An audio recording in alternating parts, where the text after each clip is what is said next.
Yo soy Vega Rodríguez Álvarez, pertenezco al Instituto Tecnológico de Aragón, estoy dentro del Departamento de Big Data y Sistemas Cognitivos y voy a contar lo que es el proceso o el estudio para la optimización de la estrategia del programa de cribado de cáncer colorectal en Aragón. Realmente en Aragón el proceso de cribado de colon empezó a hacerse un estudio en los pacientes que tenían entre 60 y 70 años y el objetivo antes de que viniera el COVID era intentar ampliar ese proceso de cribado de cáncer colorectal a aquellos pacientes que tenían entre 50 y 60 años, es decir, ya incluir en el proceso de cribado a toda la población diana. Debido al COVID, lo que pasó es que se produjo un cierre del programa de cribado colorectal en muchas partes y hubo una limitación en el número de colonoscopias que se podía hacer. ¿Qué provocó esto? Pues provocó que cuando se restablecieron los procesos de cáncer de cribado colorectal hubo un aumento en la demanda y la oferta pues estaba reducida. Este desequilibrio entre la oferta y la demanda produjo que hubiera un retraso en la realización de colonoscopias. Como consecuencia, se producía un retraso en el diagnóstico de cáncer, un aumento de las lesiones perdidas y también que los diagnósticos que se hicieran en un futuro pues, pudieran tener mayor gravedad, lo que va en contra de los objetivos del cribado colorectal. Por lo tanto, dada la insuficiencia que hay en el número de colonoscopias que se pueden realizar, lo que se trata es de diseñar una metodología general que optimice la estrategia del cribado de cáncer colorectal, minimizando los riesgos. Esto es, minimizar el número de lesiones perdidas y los diagnósticos retrasados. Para cumplir estos objetivos hemos trabajado conjuntamente con el Instituto de Investigación Sanitaria de Aragón, que ellos eran los que nos propusieron el problema y nos proporcionaban la información. Los datos los obtuvimos a través del Instituto Aragonés de Ciencias de la Salud y luego, una vez que teníamos los datos, éramos nosotros los que analizábamos todos esos datos, analizábamos la información y proponíamos una serie de hipótesis y dábamos una solución al problema. Y posteriormente esta solución era validada por el Instituto de Investigación de Aragón, Sanitaria de Aragón. La metodología que se ha seguido es, en un primer momento, cuando nos llegaban los datos, se hacía un proceso de análisis de la calidad de los datos y un proceso de curación, es decir, de ver la completitud de los datos, la validez de los valores que habían metido allí y hacer una estandarización y homogeneización de los mismos. A continuación se planteaban las hipótesis y los escenarios posibles para poder resolver el problema. Y luego, a continuación, se realizaba un análisis de los resultados que en cada escenario se proponía. En el programa de cribado de cáncer colorectal de Aragón, los datos que se cogieron o que se estudiaron fueron de todas aquellas personas que tenían entre 60 y 70 años entre febrero del 2014 y noviembre del 2018, que no tenían antecedentes familiares con cáncer colorectal, que tampoco habían tenido una colonoscopia previa en los últimos 5 años y que no tenían enfermedades colónicas conocidas y tampoco enfermedades terminales. Para todos aquellos que no conozcan el proceso de cáncer de cribado colorectal, lo que se hace es a toda esa población objetiva, a toda esa población diana, se le envía una carta de invitación invitándole a realizarse un test de sangre oculta en heces. Una vez que se hace el test de sangre oculta en heces, todos aquellos que tienen un valor mayor de 22 microgramos de sangre oculta en heces, se les hace o se les invita a hacerse una colonoscopia. Y a partir de ahí se puede salir una colonoscopia normal o puede salir una colonoscopia donde ya se identifiquen lesiones. Todos aquellos que no han superado el umbral en sangre oculta en heces se le puede invitar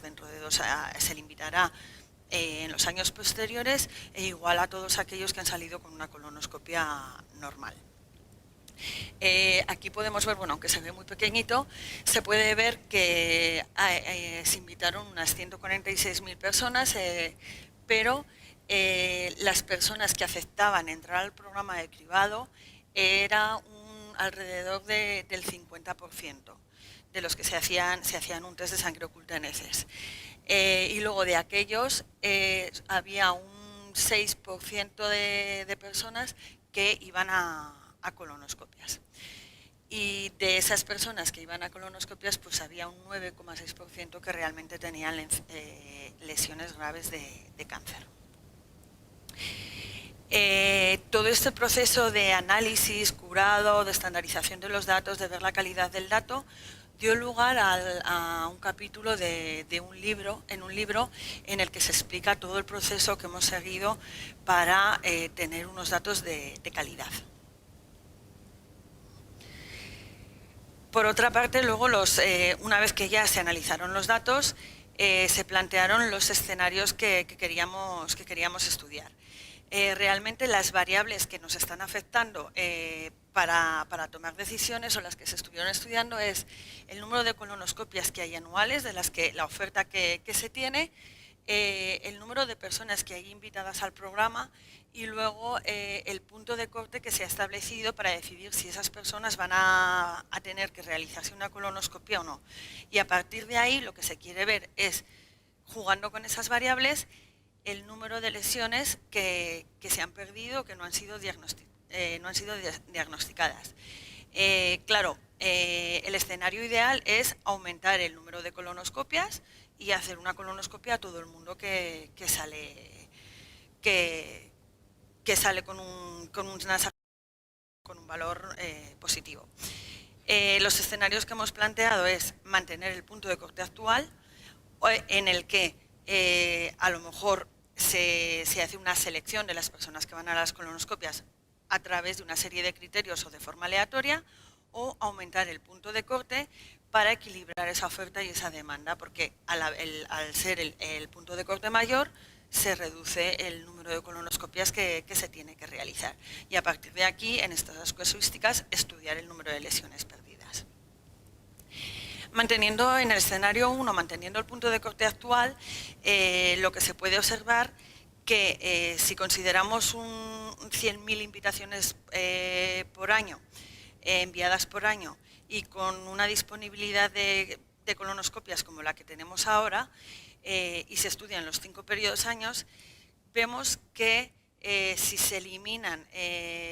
las personas o los pacientes que deberían hacerse una colonoscopia para reducir ese número de colonoscopias, lo que pasa es que se incrementa el número de lesiones perdidas en los 5 primeros años, o el número de cánceres perdidos en esos 5 primeros años. Si en vez de hacer un criterio aleatorio de eliminar las personas, de eliminar determinadas personas, se hace bajo un criterio, el número de lesiones que se pierden es un poquito menor. También hay que contar que cuando estás eliminando esa gente, lo que estás provocando que tú les vas a hacer la colonoscopia en años posteriores, y entonces estás retrasando todavía más el proceso de la realización de colonoscopias. En el escenario 2 lo que se contempló fue, manteniendo el mismo número de colonoscopias, aumentar el punto de corte, porque eso significa que todas aquellas personas que estén por debajo de ese punto de corte ya no irán al número de colonoscopias. Entonces se estimó pues qué pasaría o cuántas colonoscopias serían necesarias con un punto de corte de 25, de 32, de 40, porque se miró a ver cuántas eran las colonoscopias que se necesitaban en el 90, en el 80 y en el 70% de las colonoscopias. Aquí lo que se pudo ver en la comparación de los resultados tanto del escenario 1 como del escenario 2, que en el escenario 2 se perdían menos lesiones y menos cánceres que en cualquiera de los dos escenarios de las dos casuísticas planteadas en el primer escenario. Por ejemplo, si se reduce la oferta a un 60%, en cáncer vemos que en el escenario, el cáncer, que es la lesión más grave, en el primer escenario se pierde un 40%, En el escenario 1, cuando ya seleccionamos por criterios, un 25%, y sin embargo en el escenario 2 solo se perdería un 10% de cánceres, teniendo en cuenta que todas esas personas que en este momento no han entrado, probablemente a los 2 años siguientes se les haría otro test y entrarían en el proceso si ha subido ese número. ¿Vale? Como conclusión, en el escenario 1, mantener el punto de corte da la oportunidad de hacerse a todo el mundo un test de sangre oculta, a todo el mundo a hacerse una colonoscopia, pero eso lleva retrasos tanto en el diagnóstico como en la realización de las pruebas. Y en el escenario 2, cuando aumentamos el punto de corte, no causa una acumulación de retrasos en las colonoscopias retrasadas, pero es verdad que gente que está por debajo de ese punto de corte pues no se le haría una colonoscopia. Todo esto se puede ver también sacamos un artículo con respecto a esto que lo podéis ver aquí. Y bueno, por mi parte esto es todo. Muchas gracias.